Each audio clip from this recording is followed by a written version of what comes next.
Loi 6. Attirer l'attention à tout prix. Principe. Les gens jugent tout à l'apparence. Ce qui n'est pas visible ne compte pour rien. Ne vous laissez jamais noyer dans la foule ni sombrer dans l'oubli. Soyez à tout prix le point de mire, celui que l'on remarque. Faites-vous plus grand, plus chatoyant, plus mystérieux que la masse terne et morne. Soyez l'aimant qui attire tous les regards. 1. Associez votre nom à la sensation et au scandale. Distinguez-vous en vous créant une image inoubliable, voire controversée. Faites scandale. Démarquez-vous, brillez plus que ceux qui vous entourent. Ne vous souciez pas de la qualité de l'attention que vous suscitez. C'est la notoriété, quelle qu'elle soit, qui vous donnera le pouvoir.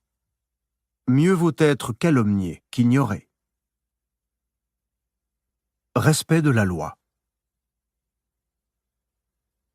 P.T. Barnum, numéro 1 du show business américain au XIXe siècle, commença sa carrière en qualité d'assistant d'un propriétaire de cirque, Aaron Turner. En 1836, le cirque fit halte à Annapolis, dans le Maryland, pour une série de représentations. Le matin du premier jour, Barnum alla faire un tour en ville, tout de noir vêtu. Des gens se mirent à le suivre. Quelqu'un le prit pour le célèbre révérend Ephraim K. Avery, jugé pour meurtre et acquitté, alors que la plupart des Américains le croyaient coupable. L'homme se mit à crier. La foule voulut lyncher Barnum. À force de supplications, celui-ci finit par convaincre la populace de le suivre au cirque, où il pourrait prouver son identité. Une fois sur place, le vieux Turner confirma que c'était une blague. Il avait lui-même fait courir la rumeur que Barnum était Avery. La foule se dispersa. Barnum, lui, qui avait failli y laisser la peau, riait jaune.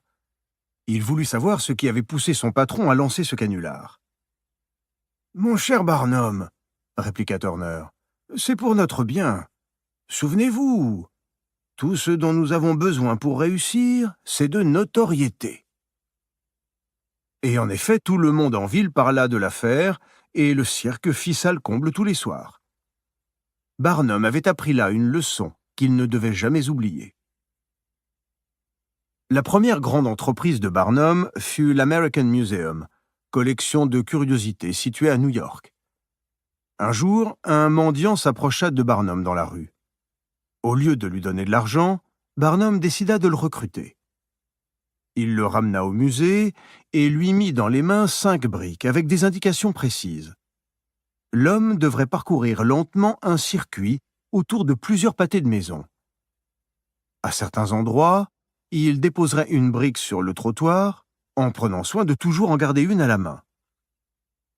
Au retour, il remplacerait une à une les briques laissées dans la rue par celles qu'il avait gardées. Pendant tout le parcours, il devait rester imperturbable et ne répondre à aucune question. Revenu au musée, il en ferait le tour complet, puis sortirait du bâtiment par l'arrière pour recommencer son circuit. Dès la première sortie de l'homme dans le quartier, plusieurs centaines de personnes prêtèrent attention à ses manigances. À son 4e circuit, les spectateurs étaient agglutinés autour de lui, débattant de ce qu'il faisait. Chaque fois qu'il entrait dans le musée, une foule lui emboîtait le pas, achetant des billets pour continuer à l'observer. Distraits de leur curiosité par les collections exposées, beaucoup restaient. À la fin de la première journée, l'homme aux briques avait drainé plus d'1 millier de visiteurs. Quelques jours plus tard, la police lui ordonna de cesser son manège, car la foule paralysait la circulation. Quand l'homme s'arrêta, des milliers de New-Yorkais avaient visité le musée et nombre d'entre eux étaient devenus des fans de Barnum. Barnum plaça un orchestre sur un balcon surplombant la rue avec une immense bannière. « Concert public gratuit ». « Quelle générosité !» pensèrent les New-Yorkais qui s'y précipitèrent. Mais Barnum avait pris soin d'engager des musiciens exécrables, et très vite, l'audience se ruait au guichet et achetait des tickets d'entrée au musée pour échapper à la cacophonie de l'orchestre, couverte par les huées de la foule. Une des premières attractions que Barnum emmena en tournée à travers le pays fut Joyce Heth, une vieille femme prétendument âgée de 161 ans, présentée comme ex-esclave et nourrice de George Washington. Au bout de plusieurs mois, les gens se lassèrent. Barnum envoya alors une lettre anonyme aux journaux dénonçant une prodigieuse imposture. « Joyce Heth, écrivait-il, n'est pas un être humain, mais un automate fait de fanons de baleine, de caoutchouc et de milliers de ressorts. » Ceux qui avaient boudé le spectacle s'y précipitèrent aussitôt pour examiner de près le phénomène, et ceux qui l'avaient déjà vu payèrent pour le revoir afin de vérifier la rumeur. En 1842, Barnum acheta le squelette d'une prétendue sirène. La créature ressemblait à un singe prolongé par un corps de poisson, mais la tête et le corps étaient parfaitement assemblés. Un chef-d'œuvre de taxidermie. Après quelques recherches, Barnum découvrit qu'elle avait été habilement fabriquée au Japon, où d'ailleurs le canular avait fait du bruit. Il envoya néanmoins aux journaux de tout le pays des articles proclamant la capture d'une sirène dans les îles Fidji, illustrés de lithographies représentant des sirènes. L'exposition de ce spécimen dans son musée fut le point de départ d'une polémique dans tout le pays quant à l'existence de ces créatures mythiques. Quelques mois avant la campagne de Barnum, personne n'en avait jamais entendu parler. Maintenant, des tas de gens y croyaient. Ils vinrent en foule voir la sirène des Fidji et se pressèrent aux conférences. Quelques années plus tard, Barnum fit une tournée en Europe avec le général Tom Pouce, un nain du Connecticut âgé de 5 ans, que Barnum prétendait être un petit Anglais de 11 ans et à qui il avait appris quelques tours spectaculaires. Cette tournée fit tellement de bruit que la sévère reine Victoria elle-même convoqua Barnum et son talentueux prodige pour une audience privée à Buckingham Palace. La presse anglaise pouvait bien ridiculiser Barnum, il avait diverti la reine Victoria elle-même et gagné son estime, qui lui resta. Interprétation. Barnum avait compris une vérité fondamentale. Lorsque les gens ont les yeux fixés sur vous, vous êtes investi d'une légitimité spéciale. Pour Barnum, susciter l'intérêt équivalait à attirer les foules. Et toute foule, comme il l'écrivit plus tard, est doublée d'argent. Or, la foule est un phénomène de masse. Si une personne s'arrête pour regarder un clochard déposer ses briques dans la rue, d'autres l'imiteront, tels des moutons de Panurge. Un petit coup de pouce, et vous les ferez entrer dans votre musée ou assister à vos spectacles. Pour créer un attroupement, il faut de l'insolite. N'importe quelle curiosité fera l'affaire, car les foules sont attirées vers l'inhabituel et l'inexplicable comme par un aimant. Ensuite, une fois leur attention acquise, ne la laissez pas échapper. Si elle se détourne vers quelqu'un d'autre, cela sera à vos dépens. Barnum le savait, qui volait impitoyablement la vedette à ses rivaux. Au début de votre ascension vers le sommet, mettez toute votre énergie à monopoliser l'attention. Laquelle ? Peu importe. Barnum ne se soucia jamais des méchantes critiques, des attaques calomnieuses que lui valaient ses canulars. Il s'en félicitait. Lorsqu'un journaliste se montrait particulièrement virulent, il l'invitait à une première et le plaçait au premier rang. Il écrivait même des attaques anonymes sur son propre travail, juste pour figurer dans les colonnes des journaux. Pour lui, l'attention, négative ou positive, était l'ingrédient essentiel du succès. Le pire malheur qui puisse arriver à un homme qui recherche la renommée, la gloire et bien sûr le pouvoir est de passer inaperçu. Mais dans les joustes, les courses de bagues, les carousels et les autres spectacles, il s'efforcera d'y paroître d'une manière très leste et de contenter les yeux des spectateurs par tout ce qu'il croira pouvoir relever sa bonne mine. Surtout, il sera monté à l'avantage et s'armera de même. Il aura un habillement riche et curieux et des devises ingénieuses. Baldassare Castiglione, 1478-1529, le parfait courtisan et la dame de cour. Les clés du pouvoir. Briller plus intensément que ceux qui vous entourent n'est pas un talent inné. Vous devez apprendre à attirer l'attention aussi sûrement que l'aimant attire le fer. Au début de votre carrière, associez votre nom et votre réputation à une caractéristique, une image qui soit votre signature. Cette image peut être un style vestimentaire, une bizarrerie de la personnalité qui amuse et qui fait parler. Une fois l'image établie, vous avez une apparence. Une place dans le ciel est assurée pour votre étoile. C'est une erreur assez commune de croire que cette apparence singulière ne doit pas être controversée, que le fait d'être attaqué est néfaste. Rien n'est plus loin de la vérité. Pour éviter d'être un feu de paille et de voir votre notoriété éclipsée par celle d'un autre, ne faites pas le difficile.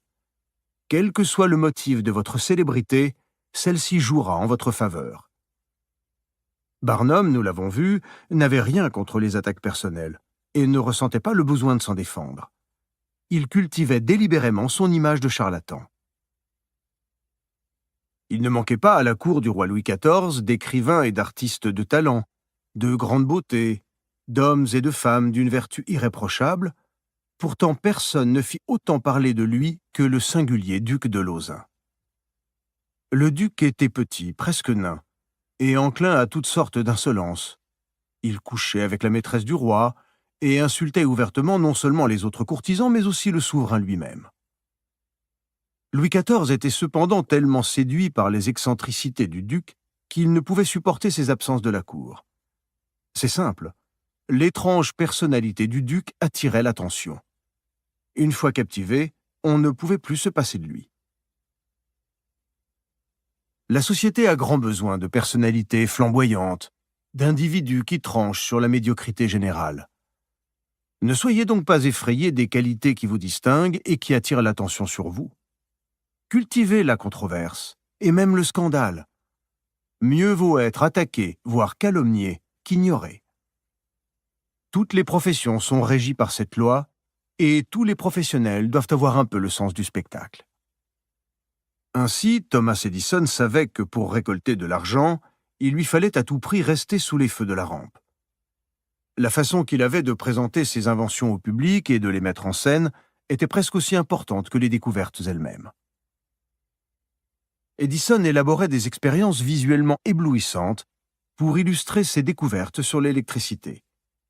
Il évoquait des inventions futures qui semblaient fantastiques à l'époque, tels les robots et les machines à photographier la pensée. Il n'avait aucune intention d'y consacrer son énergie, mais cela faisait parler de lui. Il faisait tout son possible pour être plus remarqué que son grand rival Nikola Tesla, en réalité plus brillant que lui, mais moins connu. En 1915, le bruit courut qu'Edison et Tesla allaient recevoir conjointement le prix Nobel de physique. Le prix fut finalement attribué à deux physiciens britanniques. Plus tard seulement, on découvrit que le comité Nobel avait contacté Edison, mais que celui-ci avait refusé de partager le prix avec Tesla. À cette époque, sa renommée était plus grande que celle de Tesla, et il préféra refuser cet honneur plutôt que de permettre à son rival d'en tirer avantage. Si vous vous trouvez désespérément dans l'ombre, attaquez la personnalité la plus en vue, la plus célèbre, la plus puissante que vous puissiez trouver. C'est un stratagème très efficace pour vous faire remarquer. Quand Pietro Aretino, dit l'Arétin, jeune ambitieux du début du XVIe siècle, voulut se faire une réputation de poète, il publia une satire en vers ridiculisant le pape et son affection pour un éléphant apprivoisé.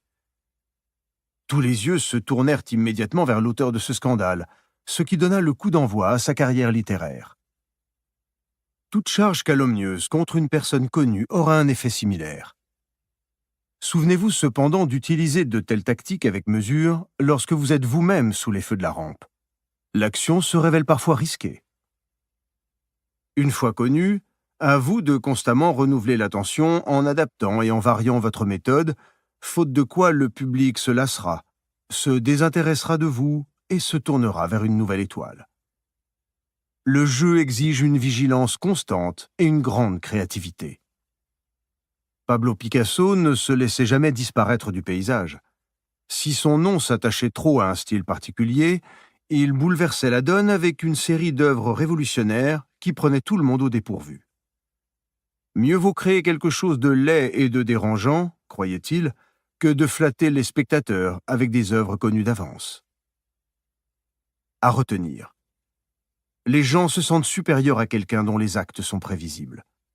Si vous montrez clairement qui a la situation en main en créant la surprise, vous gagnerez le respect et resserrerez votre emprise sur leur volage attention. Image : les feux de la rampe. L'acteur qui s'avance sous cette brillante lumière brûle les planches. Tous les regards sont sur lui. Il n'y a de place que pour un seul acteur sous les 3 faisceaux lumineux. Faites en sorte que ce soit vous. Osez des gestes si larges, amusants et scandaleux que la lumière s'y attarde, laissant les autres dans l'ombre. Autorité : faire et faire paraître. Les choses ne passent point pour ce qu'elles sont, mais pour ce qu'elles paraissent être. Savoir-faire et le savoir montrer, c'est double savoir. Ce qui ne se voit point est comme s'il n'était point. La raison même perd son autorité lors qu'elle ne paraît pas telle. Le bon extérieur est la meilleure recommandation de la perfection intérieure.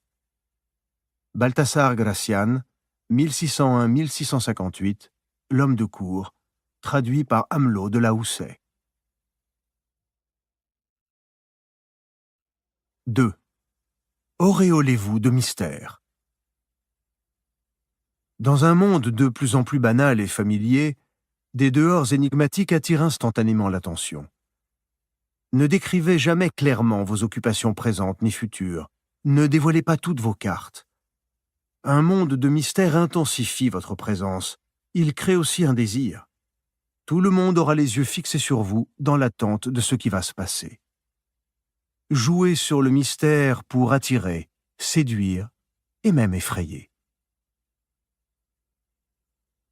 Respect de la loi. Au début de l'année 1905, la rumeur courut dans Paris que dans une demeure privée, dansait une jeune orientale enveloppée de voile qu'elle enlevait un à un. Une femme est venue de l'Extrême-Orient en Europe, chargée de parfums et de joyaux, pour faire connaître un peu de la magnificence orientale à la société repue des villes européennes, écrivit un journaliste qui avait assisté à l'un de ces spectacles. Le nom de la danseuse fut bientôt sur toutes les lèvres, Mata Hari. Cet hiver-là, quelques happy few prirent l'habitude de se réunir dans un salon peuplé de statues et autres antiquités orientales, tandis qu'un orchestre jouait une musique inspirée de mélodies indiennes et javanaises. Après avoir fait languir son auditoire, Mata Hari apparaissait soudain dans un costume éblouissant. Elle portait un soutien-gorge de coton blanc couvert de bijoux indiens. À la taille, une ceinture ornée de pierreries retenait un sarong qui dévoilait plus qu'il ne cachait. À ses bras cliquetaient des rangées de bracelets. Puis Mata Hari dansait, dans un style que personne n'avait encore jamais vu en France, ondoyant de tout son corps comme si elle était en transe.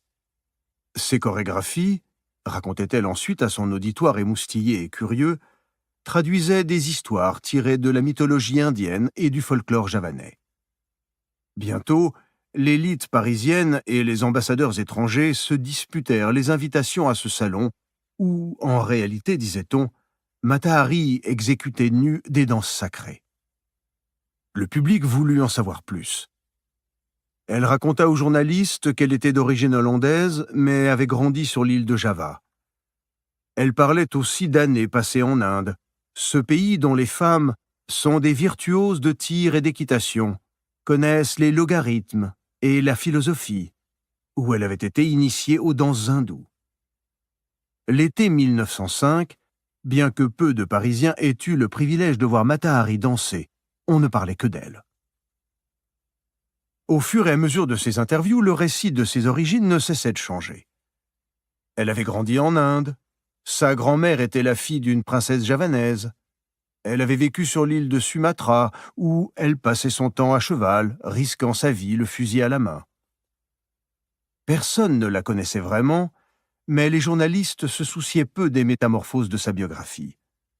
Ils la comparaient à une déesse indienne, à une créature échappée des pages de Baudelaire. Tout ce que leur imagination voulait voir dans cette femme mystérieuse venue d'Orient. En août 1905, Mata Hari annonça qu'elle allait se produire pour la première fois en public. Le soir de la première, ce fut l'émeute. Elle était devenue une idole, suscitait des imitatrices. Un critique écrivit « Mata Hari personnifie toute la poésie de l'Inde, son mysticisme, sa volupté, son charme hypnotique. » Un autre nota « Si l'Inde possède de tels trésors insoupçonnés, alors tous les Français vont émigrer sur les rives du Gange. » Bientôt, la renommée de Mata Hari et de ses danses sacrées se répandit au-delà de Paris. Elle fut invitée à Berlin, Vienne, Milan. Les années suivantes, elle se produisit à travers toute l'Europe, se mêla aux cercles les plus huppés et gagna assez d'argent pour bénéficier d'une indépendance dont bien peu de femmes jouissaient à l'époque.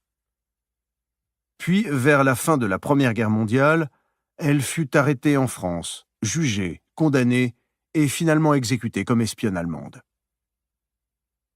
Ce fut son procès qui révéla la vérité. Mata Hari n'était pas originaire de Java ou de l'Inde. Elle n'avait pas grandi en Orient et n'avait pas une seule goutte de sang oriental. Son vrai nom était Margaretha Zelle, et elle était originaire d'une austère province du nord des Pays-Bas, la Frise. Interprétation. Quand Margaretha Zelle arriva à Paris en 1904, avec 50 centimes en poche, elle n'était guère qu'une jolie fille parmi tant d'autres qui affluaient alors à Paris, travaillant comme modèle d'artiste ou danseuse dans des boîtes de nuit ou aux Folies Bergères. Après quelques années, elles étaient inévitablement remplacées par des filles plus jeunes et finissaient souvent sur le trottoir, ou parfois, vieilles et assagies, retournaient dans leur ville natale. Margaretha Zelle avait de plus hautes ambitions. Elle n'avait aucune expérience de la danse et ne s'était jamais produite sur scène, mais elle avait jadis voyagé avec son mari, officier de la marine néerlandaise, et observé des danses indigènes à Java et Sumatra. Margaretha Zelle avait clairement compris que ce qui importait le plus, ce n'était ni son talent de danseuse, ni même son joli minois ou sa silhouette gracieuse, mais sa personnalité énigmatique. Le mystère qu'elle avait créé ne résidait pas seulement dans sa danse, ses costumes ou les histoires qu'elle racontait, ni même dans ses innombrables mensonges sur ses origines. Il était dans l'atmosphère dont elle enveloppait chacun de ses actes. On ne pouvait être sûr de rien à son propos. Elle changeait constamment, surprenant toujours son auditoire par de nouveaux costumes, de nouvelles danses, de nouveaux contes. Sa part de mystère gardait le public en haleine, tendu dans une perpétuelle expectative. Mata Hari n'était pas plus belle que d'autres. Ce n'était pas non plus une danseuse hors pair. Ce qui la distinguait, ce qui fascinait son public et la rendit célèbre et riche, c'était son mystère. Les gens sont séduits par le mystère. Ils ne s'en lassent jamais parce qu'il suscite des interprétations toujours renouvelées. Le mystère échappe. Et ce qui ne peut être ni saisi ni consommé crée le pouvoir. Les clés du pouvoir.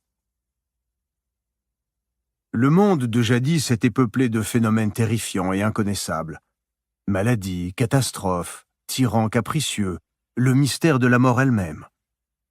Et l'homme travestit en mythe et en esprit ce qui ne lui est pas intelligible. Au cours des siècles, cependant, nous avons réussi, par la science et la raison, à illuminer les ténèbres. Ce qui était mystérieux et menaçant est peu à peu devenu familier, rassurant. Pourtant, cette lumière a un prix. Dans un monde plus banal que jamais, purgé de son mystère et de ses mythes, nous recherchons secrètement l'énigme, personnes ou choses que l'on ne peut comprendre instantanément, saisir, consommer. Tel est le pouvoir du mystère. Il invite aux élucidations multiples, suscite le fantasme, incite à croire qu'il recèle du merveilleux. Le monde est devenu si familier et ses habitants si prévisibles que ce qui est entouré de mystère attire à coup sûr les feux de la rampe et le regard. N'imaginez pas que cela nécessite d'être grand et terrifiant. C'est dans votre comportement de tous les jours que le mystère se tisse, et ce qui est subtil a davantage le pouvoir de fasciner. Souvenez-vous, la plupart des gens sont francs. On peut lire en eux comme un livre ouvert. Ils se soucient peu de maîtriser leurs propos ou leur image et sont désespérément prévisibles. Il suffit d'un peu de retenue, d'un silence étudié, de quelques phrases énigmatiques, d'une conduite délibérément incohérente et étrange avec finesse, pour créer autour de soi une aura de mystère que les gens amplifieront à loisir en cherchant constamment à l'interpréter. Les artistes, comme les usurpateurs, comprennent le lien essentiel qui existe entre le fait de se montrer mystérieux et celui d'attirer l'intérêt. Le comte Victor Lustig, escroc aux façons aristocratiques, joua ce jeu à la perfection. Il avait des comportements singuliers qui ne semblaient pas avoir de sens. Il se montrait dans les meilleurs hôtels, débarquant d'une limousine conduite par un chauffeur japonais. Personne n'avait jamais vu de chauffeur japonais, c'était exotique et surprenant. Lustig portait des vêtements de luxe, mais toujours avec un accessoire. Médailles, fleurs, rubans, déplacés, du moins au regard des conventions. Dans les hôtels, son chauffeur japonais lui apportait à toute heure des télégrammes qu'il déchirait avec nonchalance. En fait, c'étaient des faux, dénués de texte. Il s'asseyait seul à la salle à manger, souriant mais distant, et se plongeait dans quelque impressionnant gros livre. Au bout de quelques jours, bien sûr, l'hôtel tout entier frémissait de curiosité pour ce personnage insolite. Toute cette attention permettait à Lustig de duper aisément les naïfs, qui le recherchaient pour son assurance et sa compagnie. Chacun voulait être vu avec le mystérieux aristocrate, et en présence de cette distrayante énigme, il ne remarquait même pas qu'il était en train de les escroquer. Une aura de mystère fait paraître le médiocre brillant et profond. Mata Hari, par exemple, d'allure et d'intelligence moyenne, passait pour une déesse, et sa danse pour une transe d'inspiration divine. Dans le cas d'un artiste, un air de mystère rend immédiatement son œuvre plus originale, une astuce dont Marcel Duchamp savait magistralement tirer parti. C'est en réalité très simple. Parlez un minimum de votre travail, attirer et agacer à la fois par des commentaires séduisants, voire contradictoires. Puis contentez-vous de regarder les autres se creuser la tête. Les personnages énigmatiques mettent dans une position d'infériorité ceux qui s'acharnent à vouloir les cerner. Jusqu'à un certain point qu'ils savent maîtriser, ils suscitent aussi la crainte qu'inspirent les phénomènes inconnus ou incertains. Tous les grands dirigeants savent qu'une aura de mystère attire l'attention sur eux et leur confère une présence intimidante. Mao Tse-tung, par exemple, cultiva fort intelligemment une image énigmatique. Il ne se souciait pas de paraître incohérent ou en désaccord avec lui-même, car cette contradiction entre ses paroles et ses actes lui assurait justement d'avoir toujours le dessus. Personne, pas même sa propre femme, n'avait jamais l'impression de le comprendre, et par conséquent, il apparaissait plus grand qu'il ne l'était réellement. Cela signifie aussi que le peuple lui accordait une attention constante, brûlant d'être témoin de sa prochaine action. Si votre position sociale vous empêche d'entourer toutes vos actions de mystère, apprenez au minimum à être moins limpide. Agissez dorénavant de manière à ne pas cadrer avec la perception que les autres ont de vous. Vous les maintiendrez ainsi sur la défensive, cette sorte d'attention qui entretient la puissance de ce que l'on craint. Utilisé habilement, un comportement énigmatique peut aussi susciter le type d'attention qui sème la terreur chez un ennemi. Pendant la Seconde Guerre punique, 219-202 avant Jésus-Christ, le grand général carthaginois Hannibal causa des ravages en marchant sur Rome. Hannibal était connu pour son intelligence et sa duplicité. Sous son commandement, grâce à d'habiles manœuvres, l'armée de Carthage, pourtant bien inférieure aux forces romaines, avait constamment dominé. Un jour, pourtant, les éclaireurs d'Hannibal commirent une faute énorme. Ils conduisirent les troupes sur un terrain marécageux, acculé à la mer. L'armée romaine bloqua le col menant à l'intérieur des terres, et son général, Fabius, était ravi. Hannibal était enfin pris au piège. Il posta ses meilleurs sentinelles à l'entrée du défilé et se mit à échafauder un plan pour détruire les forces adverses. Mais au milieu de la nuit, les veilleurs aperçurent en contrebas un spectacle incompréhensible. Une impressionnante procession de lumière gravissait la montagne. Des milliers et des milliers de lumières. C'était l'armée d'Hannibal. Elle avait brusquement centuplé. Les sentinelles discutèrent fiévreusement de ce que cela pouvait signifier. Des renforts arrivés par mer? Un contingent de réserve dissimulé jusque-là dans les marais? Des fantômes? Aucune explication ne tenait debout. Tandis qu'ils observaient cet étrange phénomène, les feux se déclarèrent dans toute la garrigue, et un bruit horrible monta jusqu'à eux, comme le son de millions de trompettes. Des démons, pensèrent-ils. Les sentinelles, pourtant les soldats les plus braves et les plus sensés de l'armée romaine, s'enfuirent en désordre. Le jour suivant, les Carthaginois avaient décampé. Quelle avait été l'astuce d'Hannibal?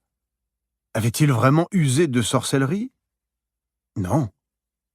Il avait fait attacher des faisceaux de brindilles aux cornes des milliers de bœufs qui voyageaient avec ses troupes comme bêtes de trait. On y avait mis le feu, donnant l'impression qu'une vaste armée munie de torches gravissait la montagne. Quand les flammes avaient atteint le cuir des bœufs, ils avaient fui en tous sens, beuglant comme des forcenés et propageant l'incendie au flanc de la montagne. Le succès de cette manœuvre ne s'explique pas que par sa mise en œuvre matérielle, mais aussi par son déroulement insolite qui progressivement terrifia les sentinelles romaines. Impossible d'interpréter cette inquiétante manifestation. Si les soldats avaient pu se l'expliquer, ils seraient restés à leur poste. En situation difficile, acculés et sur la défensive, tentez une expérience simple. Faites quelque chose qui ne puisse s'expliquer ni s'interpréter facilement. Choisissez une action anodine, mais accomplissez-la bizarrement, d'une façon ambiguë qui déstabilise votre adversaire. Ne vous contentez pas de rendre vos intentions imprévisibles, bien que cette tactique puisse aussi se révéler efficace, voire la loi 17. Comme Hannibal, montez un scénario indéchiffrable. Votre comportement semblera insensé, sans rime ni raison. Si vous vous y prenez bien, vous inspirerez la crainte et les sentinelles abandonneront leur poste.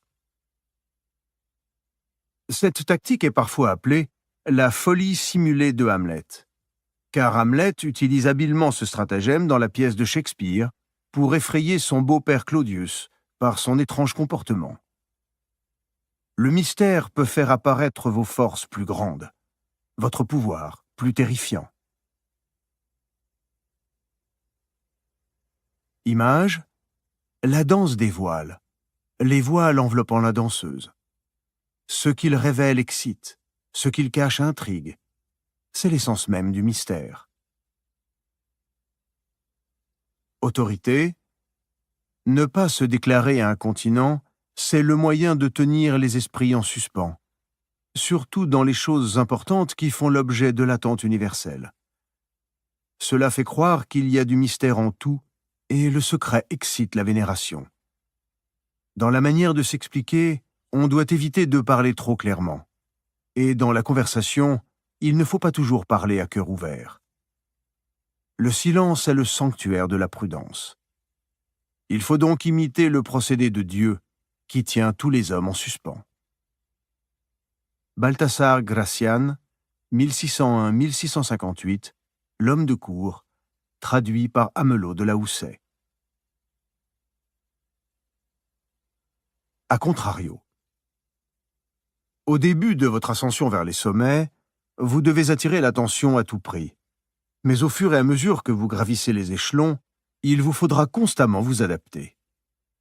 Ne lassez pas le public en conservant la même tactique. Un air de mystère aidera considérablement ceux qui ont besoin de développer une aura de puissance, car il les fera remarquer. mais leur attitude doit rester sobre et maîtrisée. Mata Hari est allé trop loin avec ses affabulations. Certes, ce fut à tort qu'on l'accusa d'être une espionne, mais ses mensonges l'avaient rendue suspecte. Ne laissez pas le mystère qui vous entoure se transformer lentement en une réputation de fausseté.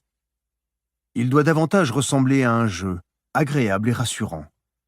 Sachez reconnaître le moment où vous êtes allé trop loin et revenez en arrière. Il y a des moments où le besoin d'attention doit être reporté à plus tard et où le scandale et la notoriété sont à proscrire. L'attention que vous suscitez ne doit jamais offenser ni souiller la réputation de ceux qui sont au-dessus de vous, surtout s'ils sont assurés dans leur position. Cela vous ferait paraître à la fois mesquin et dénué de scrupules. C'est tout un art que de savoir quand se faire remarquer et quand se mettre en retrait. Lola Montez était experte dans l'art d'attirer l'attention. Issue de la classe moyenne irlandaise, elle parvint à devenir la maîtresse de Franz Liszt, puis la maîtresse et conseillère politique du roi Louis de Bavière. Avec l'âge, cependant, elle perdit tout sens de la mesure.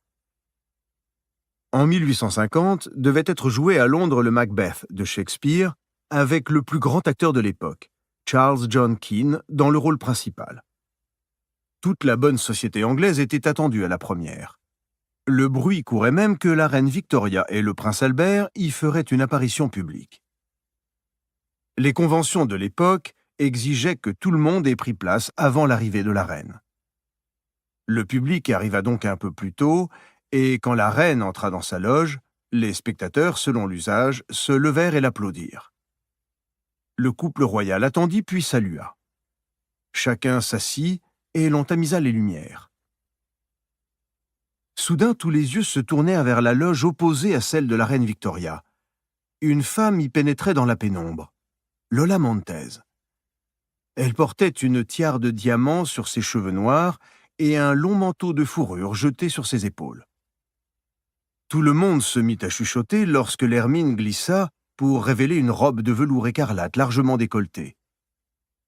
L'auditoire se rendit compte que le couple royal évitait délibérément de regarder vers la loge de celle qui avait eu l'impudence d'arriver après la reine. Chacun suivit l'exemple de Victoria, et Lola Montez fut ignorée pour le reste de la soirée. Après cet incident, aucun membre de la bonne société n'osa plus se montrer avec elle. C'en était fini de son magnétisme, les gens la fuyaient. En Angleterre, elle fut rayée du paysage. Ne paraissez jamais trop avide d'attention, car cela révèle une faiblesse qui fait fuir le pouvoir.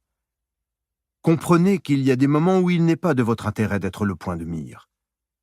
En présence d'un roi ou d'une reine, par exemple, ou de leur équivalent, inclinez-vous et effacez-vous. Ne cherchez jamais à rivaliser avec eux.